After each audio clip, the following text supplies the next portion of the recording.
Imaginez un anneau capable de commander les djinns, de maîtriser le vent et de révéler des secrets sacrés. Tel est le légendaire anneau du prophète Salomon, Sulaiman, un artefact mystique dont l'histoire passionne les musulmans francophones, les amateurs de mythologie et tous les curieux d'histoires anciennes. Dans cette vidéo immersive et mystérieuse, plongez au cœur des récits millénaires, du Talmud aux interprétations islamiques, des légendes des djinns aux théories modernes. Soyez prêts à découvrir une histoire fascinante où se mêlent spiritualité, magie et intrigues secrètes. Abonnez-vous à la chaîne Hikayaté pour ne rien rater et nous encourager à créer plus de contenu de qualité pour vous.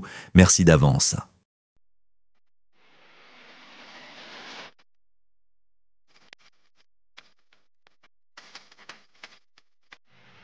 Un anneau étrange, dit-on, que les démons convoitèrent pour ses pouvoirs extraordinaires et terrifiants. Il domptait les humains, les djinns, les animaux et même le vent. Des récits mystérieux racontent comment il fut volé, puis retrouvé par son propriétaire. Sa forme reste inconnue et sa vérité est un grand secret. On prétend que le nom suprême d'Allah y est gravé. L'anneau est perdu, mais les légendes autour de lui demeurent obscures jusqu'à ce jour. Il s'agit de l'anneau du prophète Salomon, Sulaiman, paix soit sur lui. L'histoire de ce prophète est remplie de détails qui ont intrigué le monde.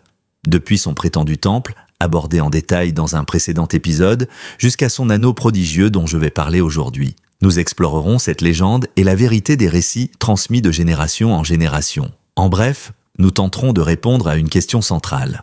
L'anneau du prophète Salomon existe-t-il vraiment ou non? Comme vous le savez, votre abonnement à nos chaînes officielles est un grand soutien qui m'aide à continuer. Alors n'oubliez pas de vous abonner, d'activer la cloche et de me suivre sur mes comptes Instagram et Facebook. La nature humaine adore les récits et les mythes qu'elle partage sans vérifier leur véracité. Tout cela peut naître d'une simple phrase mentionnée dans un livre, un manuscrit ou d'un texte religieux bref et non développé, créant un terrain fertile aux rumeurs. Ces histoires s'ancrent alors dans la mémoire collective, comme les contes populaires auxquels leurs adeptes croient fermement. C'est exactement ainsi qu'est traitée, depuis des millénaires, la réalité de l'anneau de notre sage prophète Salomon. Dans cet épisode, je vais donc expliquer qu'est-ce que l'anneau de Salomon, sa forme, de quoi est-il fabriqué, quels sont ses pouvoirs surnaturels rapportés par les traditions, l'histoire de l'anneau dans le Talmud, les légendes qui l'entourent, et enfin, la vérité de l'anneau selon le Coran et l'islam. Les premiers à mentionner l'anneau de Salomon furent les Juifs. Son histoire apparaît dans le Talmud,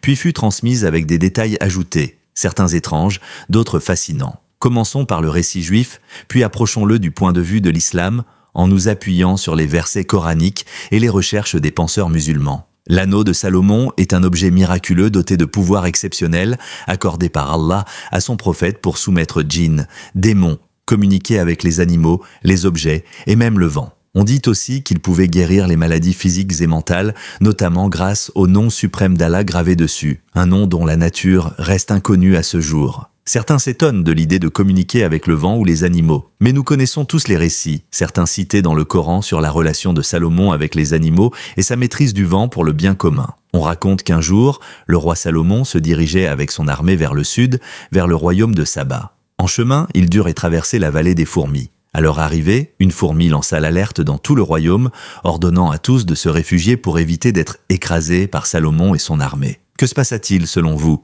Salomon entendit et comprit ces paroles. Certains pensent que cela fut possible grâce à l'anneau qu'il portait. Il ordonna alors à son armée de contourner la vallée pour éviter tout dommage. Attendez, l'histoire ne s'arrête pas là. Salomon et son armée errèrent dans le désert pendant des jours jusqu'à épuiser leurs réserves d'eau. Il ordonna aux djinns de creuser des puits, mais en vain. Que fit-il alors? Il maîtrisa le vent pour amener des nuages porteurs de pluie. Une averse torrentielle remplit leurs réserves. Concernant la composition de l'anneau, aucun texte historique ne l'a décrit, mais on dit qu'il était fait de 7 métaux, plomb, étain, fer, or, cuivre, mercure et argent. Ces métaux auraient le pouvoir de repousser les djinns et de les contrôler. Personne ne connaît sa forme exacte, mais certaines illustrations lui attribuent une étoile à 6 branches, devenue un symbole du judaïsme. Le plus grand mystère reste où est l'anneau aujourd'hui? En réalité, il n'a jamais été retrouvé. Certains disent qu'il n'existe pas, d'autres qu'il restera caché pour respecter la prière de Salomon dans le Coran, sourate Sad 38-25. Seigneur, pardonne-moi et fais-moi don d'un royaume que nul après moi ne pourra obtenir. Gardez ce verset en tête, car ce qui suit bouleversera vos certitudes. Selon les récits juifs, l'anneau magique fut offert par Allah à Salomon pour soumettre humains, djinns et démons. Un démon le vola en trompant l'épouse de Salomon qui détenait l'anneau. Lorsque Salomon le réclama, son épouse, sous l'influence du démon, ne le reconnut pas et le chassa. Il devint pécheur. Est-ce vrai? Personne ne le sait. Mais des chercheurs musulmans rejettent cette version, la jugeant insultante pour les prophètes.